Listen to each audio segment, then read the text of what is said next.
This is the Fender Stratocaster that guitar hero Jimi Hendrix famously set on fire on stage at the 1968 Miami Pop Festival.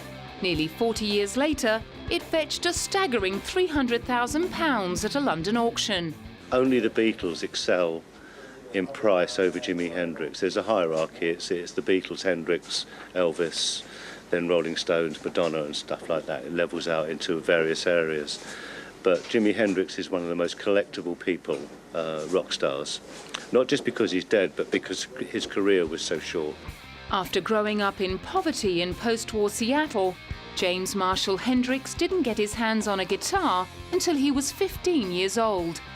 At the age of 27, on September the 18th, 1970, he was found dead on the floor of a London apartment after choking on his own vomit. In between, he transformed the electric guitar into a virtuoso instrument, paving the way for the guitar gods of heavy metal. To this day, he remains at #1 on Rolling Stone magazine's list of greatest guitarists of all time. Audio engineer Eddie Kramer first worked with the Jimi Hendrix Experience after they formed in 1966.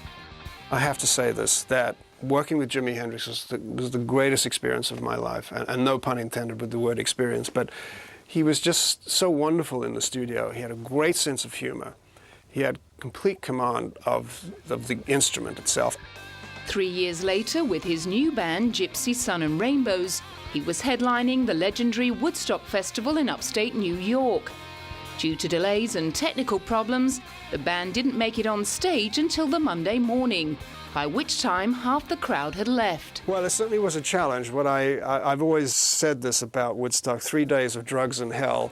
At the end of the 2-hour set, Jimmy launched into a solo improvised version of the Star-Spangled Banner, which is now regarded as a special symbol of the late 60s. It's really Jimmy, and it's incendiary performance, and you think about the political atmosphere at that time in 1969. We're in the middle of the Vietnam War, and he does this absolutely stunning performance of the Star-Spangled Banner, which kind of sums it all up, and that's the iconic performance.